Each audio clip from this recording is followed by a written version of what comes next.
what do you mean, like, working with the Greek mafia? So I'm like, wait, but if you're an officer back home and you work with the Greek mafia out here, you know, like, what am I into with this man? Like, what? For the night, 767, man, the shit got double bedroom, man. I still got scores to settle, man. I got down the block, made a right, yeah. Cut the lights, yeah. Made a price, yeah. Niggas think it's sweet, it's on sight, yeah. Nothing nice, Vegas in my ice. What's up, friends, and welcome back to my channel. My name is Desiree, Miss Thickeray if you're nasty. And today's video is gonna be a bit of a different video. If you follow me on Instagram, you know that my new hobby is taking pictures. So I figured while I do this video, why not kill two birds with one stone? I'm gonna just do my makeup and tell you what I gotta tell you. So today's topic is gonna be interracial dating, my experience and my thoughts. So this is gonna be like a chit chat slash story time slash get ready with me. I'm giving you all of it, honey. Like, we're gonna be talking about white men and black women because that's what my experience was. I can't speak on anything else. I'm just gonna speak on what I know, you know? Like, I don't want to be ignorant, but let's get into it. I burned myself here last week with a hot comb. If you want to get rid of scars, use Mederma. It is really, really amazing. I'm not sponsored or anything. You see I have like 20 subscribers. But I mean, I will put you onto good product. Mederma has been helping me out with this a lot. Let me just fill this in a little bit more. And yeah, I'm gonna just tell you about what my experience was. So I did date a white guy for a short amount of time. It wasn't very long. I will tell you, it was during summertime. During this summer, I was working at an English learning school for international students. And I have done this kind of job for a couple of summers and I really enjoy doing it. So basically, a bunch of kids come from all types of countries to Canada to learn English. But they stay here for like a month or however long their parents want them to stay. They would do like school in the morning, so they learn English in the morning, and then in the afternoon they do activities. So I was in charge of activities. I had staff members and everything that I was in charge of. So I met a couple of staff and we were around the same age, and these girls were hella cool. So I would hang out with them on most nights. And one time we went out. After we went out, we went to Denny's. And we were just like, you know, after the club type shit, like in Denny's. And there weren't a lot of people. Let me put this hair back. There weren't a lot of people in the Denny's. So it was just me, my two girls, my lace, honey. There was a table of guys across from us. I think it was like 3 of them. And they were like older white men. And like, it wasn't like we were looking at them and they were looking at us or anything. It was very inconspicuous. We were just sitting there, you know, kikiing, laughing it up, chilling. And the waitress came up to us. She took our order, she went back. And when she brought the stuff out, she was like, "By the way, those guys over there just paid for your stuff." and we're like, "What? Thank you." you know, like we did a little cute, oh, thank you. Because like I said, it wasn't no, we were looking over there and they were looking at us. Like, it wasn't any of that. We were just sitting there enjoying ourselves and they seemed to be enjoying themselves. So that was really nice. And then shortly afterwards, they were leaving. Like I said, there were 3 guys. One of them, on his way out, he stopped at our table and he left his business card because he owned a bar. So he left his business card on our table and he was like, "If you ladies ever want to come out for drinks, here's my card. Feel free to use it." and we were like, Ooh, all right, thank you. and then he looked at me and he was like, "But I would really prefer it if you use it." I was like, that's how you're coming? Okay, so this guy has game. We might have to hit it up because, like I said, it was a long summer. Like, we work hard every single day, so we were going out a lot. Like, we would go out to drink damn near every night. Like, I'm not gonna say it was a crazy summer because I was definitely on my work shit that summer. Like, I had a whole management position. Like, I was definitely on my shit, but hey man, work hard, play hard. Period. So fast forward maybe a week or 2, we had gone out again, but the experience that we had while we were out, it wasn't the best. We were like, you know what, like, let's hit that man up. Like, we gotta go get some drinks or something. Like, we need to make up for this night. So we hit him up. We said, hey, like, we're on the way. I don't remember which one of us called him. One of us called him. We were like, Hey, like, what's up? Like, you remember us? We're on the way. he was like, Yeah, come through. so we go to this man's bar It's still open, like we're still being served drinks, and I'm like, okay, but after he got us lit at his bar, he and like 2 other guys, because it was 3 of us, so him and 2 other guys took us to, totally forgot to mention this, but these guys were Greek, okay? So his bar was located in Greek town, and these were older men. The guy that gave us his business card was not as old as the other ones. These were grown-ass men. After we get lit at his bar, he takes us to another bar. It's going on 5 a.m., right? So we go to the other bar and it's lit. It's still in Greek town. It's very, very much so Greek. It's packed. People are smoking cigarettes inside. Like drinks are flowing, live music being played. There was a lady like dancing. And I'm like, oh my God, like what kind of a speakeasy is this? Like what? I've never experienced anything like this. It was just such a fun night. It was like full of culture and I really, really enjoyed that. Like while we were sitting there, people are smoking inside, and I don't smoke cigs, but my girls do. So, you know, they were enjoying themselves, like free cigs, free drinks, like live music. It's awesome. And like we're throwing flowers at the ladies dancing. I think that's like some Greek thing, but honestly, it was such a fun time. And at this point, it's like 5 a.m. going on 6. And like I said, we had work every day. So we gotta go start work at like 10, 11 a.m. So we end up leaving and they put us in a cab to go home. And I exchanged my number with the man that gave us his business card. I exchanged my actual cell number with him. And we had a little chat and then we left. And then a couple days later, he invites me. I don't even know what I want to do with my face still. Let me put some concealer. A couple days later, he invites me back to the bar. Like his bar where he's working at. I'm like, all right, cool. Like I'm about it. So I come, but without my girls this time. So it's just me. And I go over there and he's being really nice. Like he's being really sweet. He's working though. But while he's working, like he's tending to me, he's being very nice, very much a gentleman.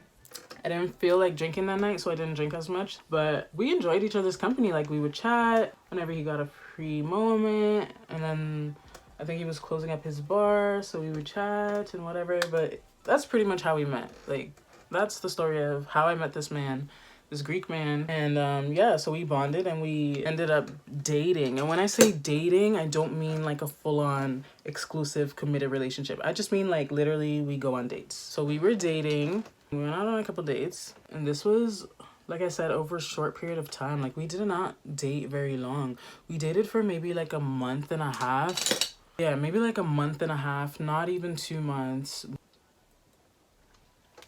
Oh, this wine flavored Kool-Aid. Really, nigga? So anyway, while we were on our first date, I asked this man, like, so what do you do? Because he told me that he wasn't in Canada very long. He was only there for work purposes.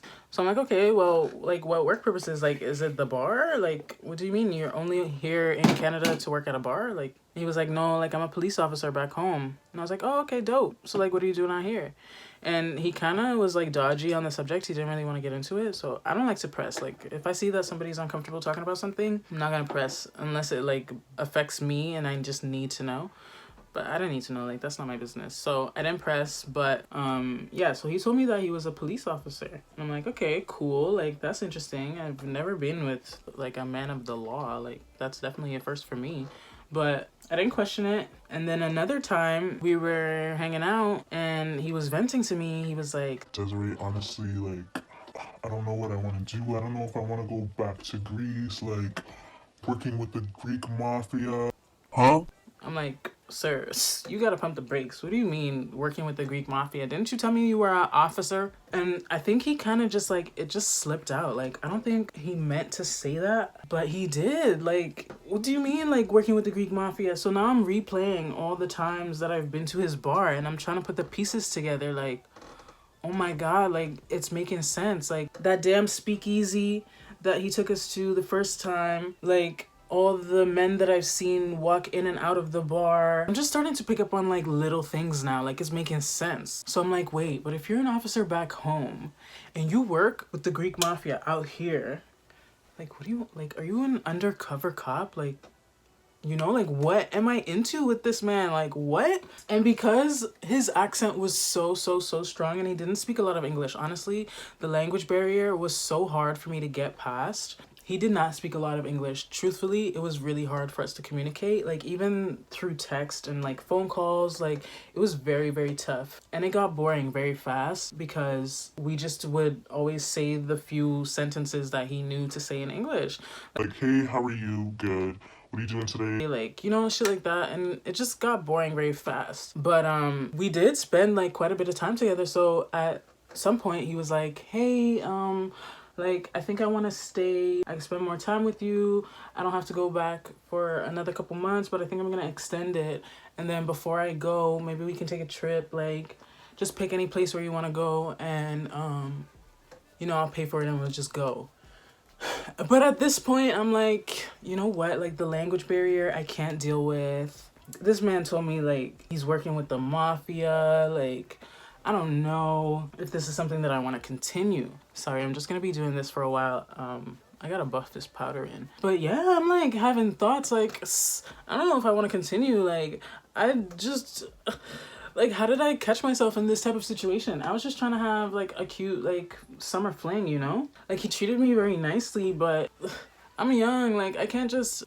I can't subdue myself into doing a whole relationship with a man or, like, getting serious with somebody when I know I don't have intentions of keeping that around, you know? Like, I don't want to lead this man on and say, Yeah, like extend your time in Canada for me. like, no, like, I don't want you to do that. You gotta go back home, sir. Please go back home. Like, already you're into some shit that I really don't want to get into. So yeah, like, after we had that conversation about him wanting to extend his time in this country for me and, like, going on a trip and all that, I don't know, like, for me in that time, he showed me that he wanted more, and I was just like, okay, so now's my time to go, you know? Like, I did a bad thing and I ghosted him, and every time I think about it, I'm like, you know what? That was not nice, but I'm sure he's gotten over it, you know? Like, he'll be fine. Like, that's a grown-ass man. Like, we weren't nothing serious. Like, I'm sure he'll be okay. That's what I try to tell myself every time I think about it.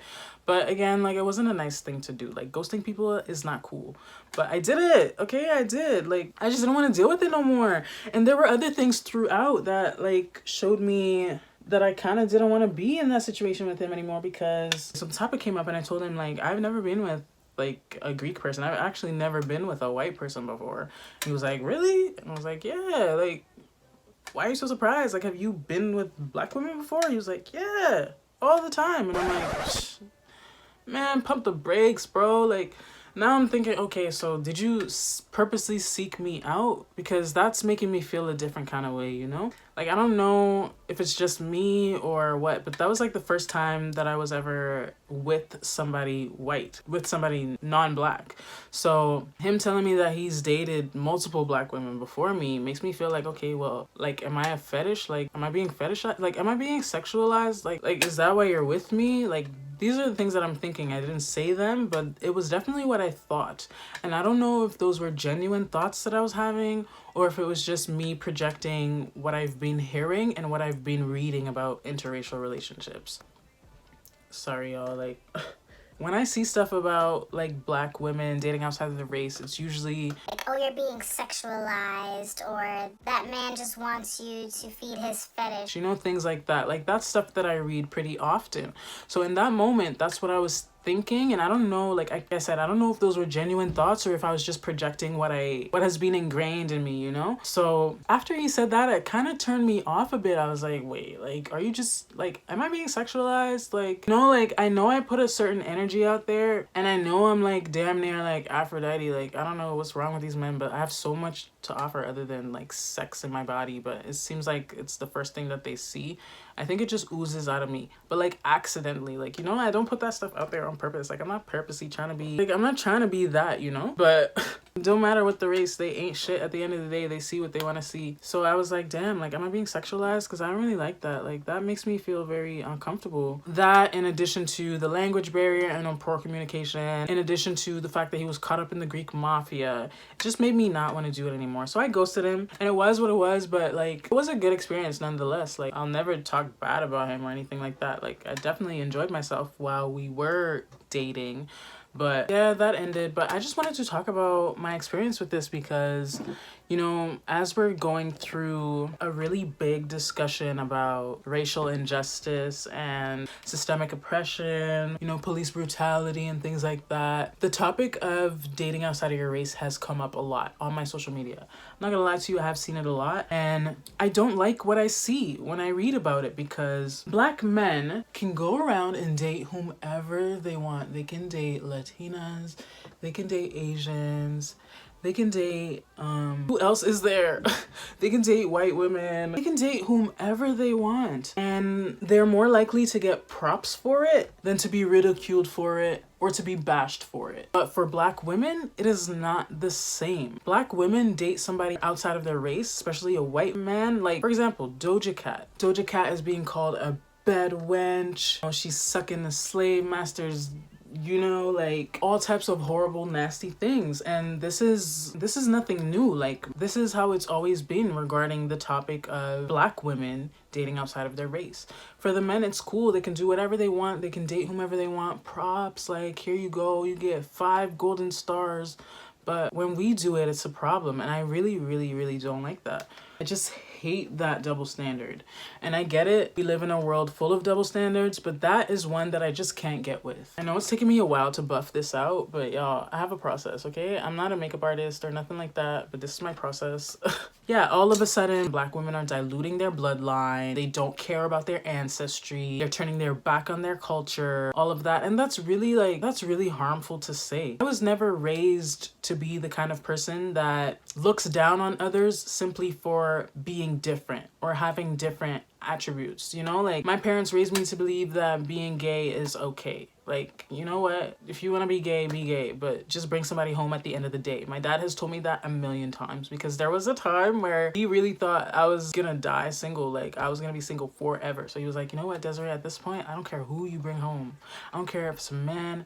I don't care if it's a white man. I don't care if it's a woman. Just bring somebody home, okay? So I was always raised to be very inclusive and very respectful of others. All that stuff about diluting your bloodline, like, men don't get that treatment. Men don't hear that. Like, Black women hear that all the time. We're the only ones that have to hear that. More often than not, when Black women are discussing Black men that date outside of their race, the topic of discussion is how those women are treated versus how Black women are treated in the relationship. Black men date outside of their race and they treat other women better than they treat Black women. And I don't want to say that that's factual, but I do see it very often. Like, I'm not gonna lie and say it's a fact. I don't know that. Like, I don't know the stats on that. But it is something that happens pretty often. Now, it hasn't happened in my experience, but I have seen it happen. In my experience, honey, like, if these niggas don't treat you right, it's time to go. It don't matter who it is. Like, you seen I kicked that Greek man to the curb. You want to fetishize me? Sir, you're out. But if you're able to find love in a different color, why wouldn't you pursue it?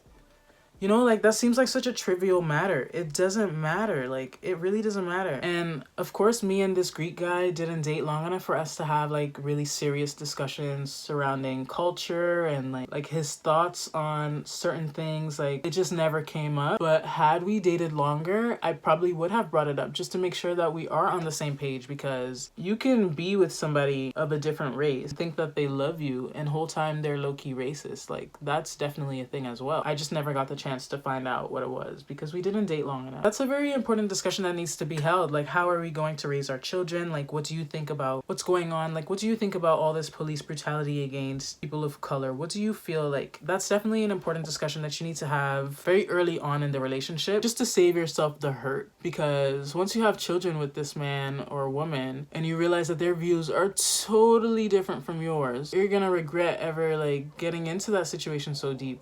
So that's definitely a conversation that needs to be held early on. Like, really get deep with it. Like, ask them root questions. Like, how does your family feel about you bringing me home? What will your parents say when they meet me? Will they take care of their grandchildren, their mixed grandchildren? Will they love me 100%? Are they racist? Like, ask the tough questions. It's definitely important that you ask those tough questions. And if everything checks out, I don't see why we shouldn't be with people of other races. Like, I don't know why that's such a negative discussion, but all these hotep niggas and these social justice warriors and, you know, all these people that want to be down for the cause and all that will always tell you otherwise. And honestly, just don't listen to it. I say do what you want. Like, my life's motto, bruh, is do what the hell you want. You're not living for nobody else. You're living for you. If it makes you happy, please do it. But make sure that you're safe. Make sure that you're cared for. Make sure that you're loved 100%, as well as the people around you, you know? And I wanted to note this, just in case anybody was wondering, I wanted to note like the differences between our relationship, or my short fling, I guess, my encounter with that white man and my encounter with black man. There wasn't much of a difference. Like, he treated me very nicely. Like, he was very much a gentleman. He treated me like a lady.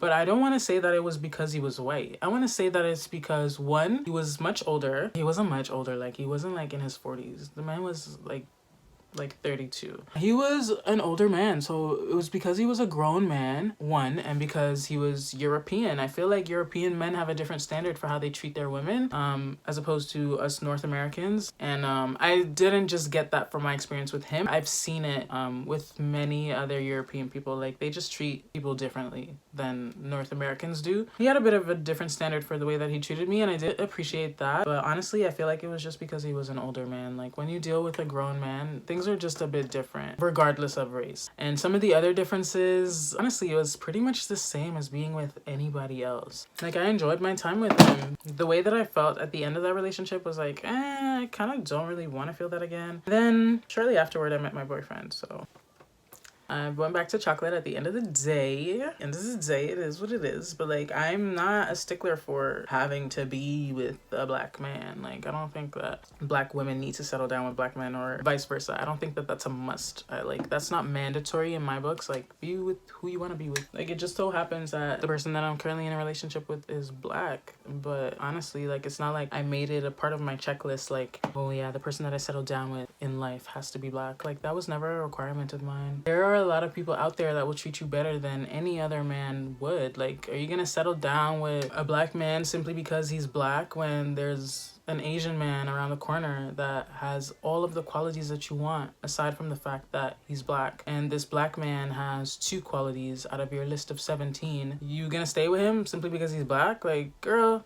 get some sense, bro. God didn't make us all different colors and say, yeah, you have to stay with your color. He did not say that to us. Like, that's nowhere in the Bible does it say that. Like, that's not a rule. And y'all need to stop making people feel bad about it. And you can still be pro-black and date outside of your race. Like, the two are not mutually exclusive. You can do both. Being pro-black doesn't mean that you have to procreate 100% black, because newsflash, if you're black and you have a child with somebody non-black, your kid is still black. Like, you can still raise them to be pro-black. They have to accept their heritage at the end of the day. Like, you're the black parent. It's not like it's so hard to just teach your kid to love their black selves. Like, and I don't say that for me to diminish the experience that mixed kids do have with like the struggle of their identity and figuring out who they are and where they belong. Of course, that is very real. That is a very real struggle. But if that's what you're concerned about, there's a lot of mixed people out here that are more pro-black than some of the black people that I know. Like, now I know it looks like I'm not done, but I'm done, honey. Like, I don't even like to do makeup like that for real. Like, before I used to be into it, but I'm not into it as much anymore. Like, I just want to do a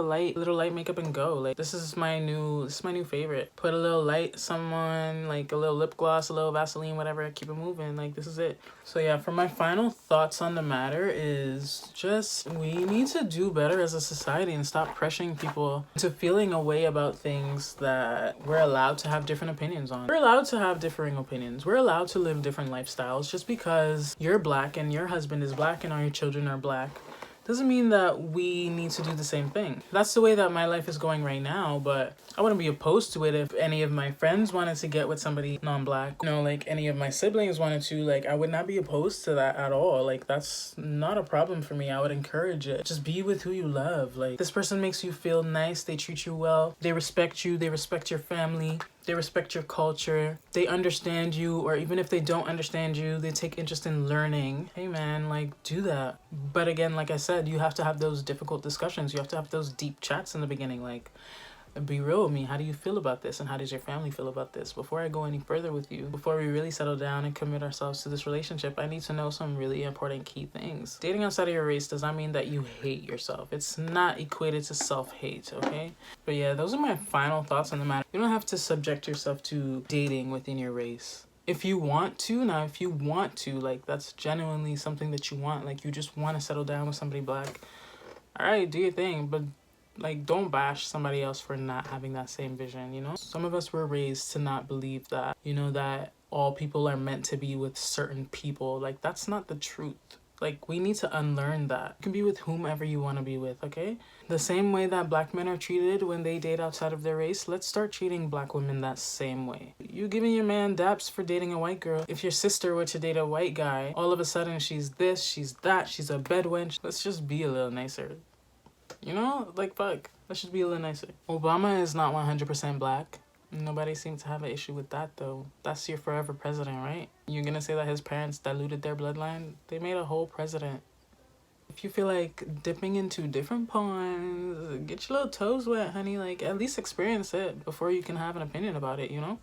And remember, not every man is the same, not every woman is the same. The experience that you have with one might not be the experience that you have with another. So, okay, so I'm ready now. I'm a little light beat. This is what I go for on most days. Like, I really don't want to do too much. Like, you saw how long it took me to put that powder on my face? Shit takes forever, bro. So I don't really want to do the most, but it is what it is. Thank you all so much for stopping by. As always, I really appreciate it so much. I hope you enjoyed this little chit chat, this little get ready with me, this little story time. And as always, please watch another video. I've got a couple other videos out. Check them out. Leave a like, leave a comment, and subscribe to my channel. Like I told you, I have like 20 subscribers right now. Honestly, I'm grateful for you 20. The 20 of you that watch all the time, I'm so grateful. Like, I love you guys. 20 subscribers, that's huge. It's better than 0. Like, I'm enjoying doing these cool videos for you guys. Anybody else that's watching, please subscribe. Get me to 21, honey. Like, give me a little more. But I will see you all in my next video. Like